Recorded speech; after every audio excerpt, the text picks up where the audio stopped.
أهلا وسهلا بحضراتكم في حلقة جديدة من على قناة من قلب التاريخ. مش كل الأبطال اتكتب اسمهم في الكتب، في أبطال اتكتبوا في قلوب الناس. ولما يتقال اسم أدهم الشرقاوي احنا مش بنتكلم عن مجرد شاب عاش ومات، احنا بنتكلم عن حكاية اتولدت من قلب الغضب واتربت على الأرض وكبرت لحد ما بقت أسطورة.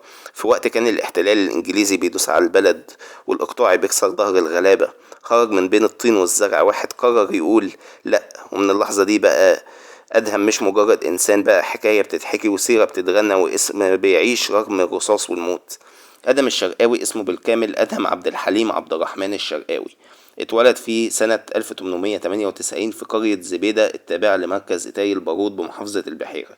ودي نقطة مهمة لأن في ناس كتير بتفتكر إن لقبه الشرقاوي وده معناه إن هو من محافظة الشرقية، لكن الحقيقة إنه هو من محافظة البحيرة. اتولد في بيت له مكانة في البلد، وأسرته كانت من عائلات الفلاحين الكبار وكان ليهم علاقة بالعمودية والنفوذ المحلي. لكن رغم المكانة دي أدهم من صغره كان قريب من الناس البسيطة وشاف بعينه الفرق بين اللي معاه واللي ما معهوش. من وهو صغير كان ملفت للنظر جدا، الناس كانت بتحكي عنه إنه كان قوي جسمانيا بشكل غير عادي وشجاع جدا سريع البديهة، بيعرف يركب الخيل وسباح ممتاز، وطبعا عنده حضور وهيبة من هو صغير. في روايات شعبية كتير قالت انه كان يقدر يشيل روحة الطاحونة لوحده من قوته. وده طبعا يعني دخله في نطاق الأسطورة الشعبية، لكن احنا هنا بنوضح قد ايه صورته كانت كبيرة في خيال الناس. بالنسبة لتعليم أدم الشرقاوي، أهله حاولوا يعلموه كويس واتقالوا إنه اتعلم في مدرسة كفر الزيات، واتقال كمان إنه عرف شوية إنجليزي، وده مهم جدا لأن الزمن ده كان الإنجليز مسيطرين فيه على البلد. وفهم لغة المحتل. وطبعا وفهم لغة المحتل ده كان شيء غير عادي لشاب ريفي في الوقت ده. لكن اللي صنع شخصية أدهم أكتر من المدرسة كان الواقع نفسه. كان شايف ظلم الإقطاعيين للفلاحين وتحكم السلطة وقسوة الاحتلال الإنجليزي وإهانة الفلاحين الغلابة طبعا. والحاجات دي كلها عملت جواه غضب كبير. بالنسبة للشرارة الأولى، زي معظم الأبطال الشعبيين بداية التحول في حياة أدهم كانت مرتبطة بالدم والصقر والكرامة. في روايات شعبية كتير بتقول إن كان في خلافات حصلت بين أسرته وبين بعض الخصوم ووصلت لقتل أحد أقاربه، ومن هنا دخل أدم عالم الصدام الحقيقي. في الزمن ده القانون عند الفلاحين ما كانش دايما هو اللي بياخد الحق، كان في منطق تاني بيقول الكرامة لازم تترد. ومن هنا بدأت ملامح أدهم اللي الناس هتعرفها بعد كده.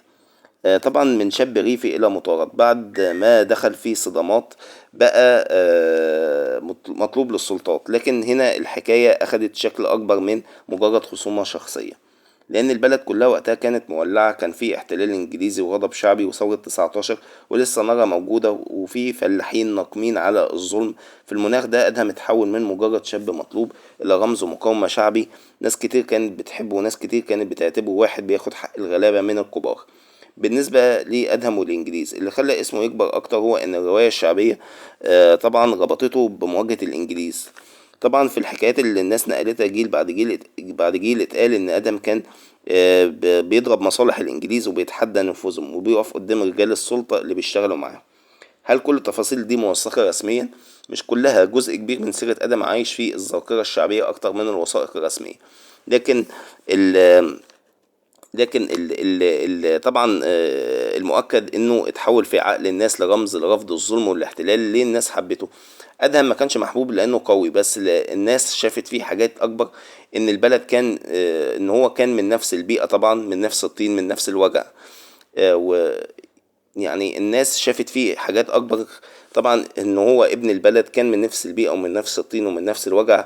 راجل ما خافش يقف قدام ناس اكبر منه نفوذ او سلاح وتحدى السلطة، وده كان شيء يخلي اي حد مظلوم يتعلق باسمه. عشان كده سيرة ادهم فضلت تتحكي زي سيرة ابطال الريف الكبار.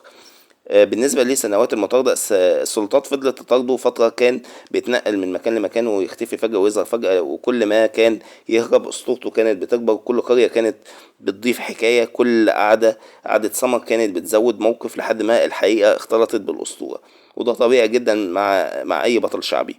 بالنسبة لنهاية أدهم الشرقاوي، النهاية جت سنة 1921. كان أدهم وقتها كان عنده حوالي 23 سنة، يعني لسه شاب صغير جدا، لكن اسمه سبق عمره بكتير. الروايات الشعبية بتقول إن نهايته ما كانتش مواجهة عادلة، بتقول إنه وقع بسبب وشاية أو خيانة، وإن الشرطة وصلت له في كمين، وفي الاشتباك اتقتل أدهم، وبموته انتهت حياته. لكن بدأت أسطورته الحقيقية. الناس ما افتكرتش مجرد شاب مات، الناس افتكرت شاب رفض يطاطي.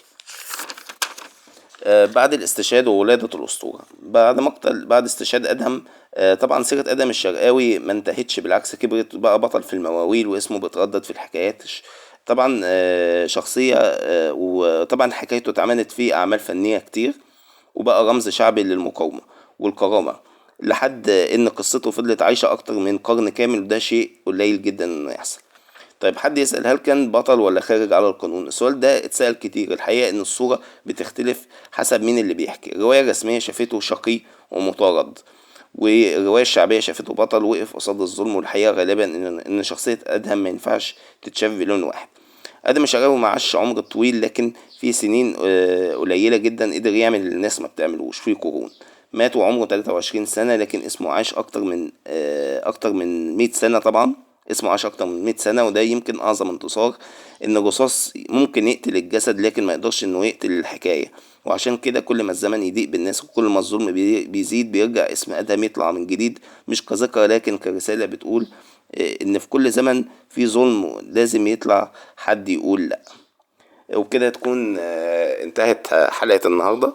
كان معاكم محمد سالم. يا ريت لو عجبتكم الحلقة تدوسوا لايك، وتدوسوا على زر الاشتراك، وتفعلوا الجرس عشان يوصلوا كل جديد، ونتقابل في فيديو جديد.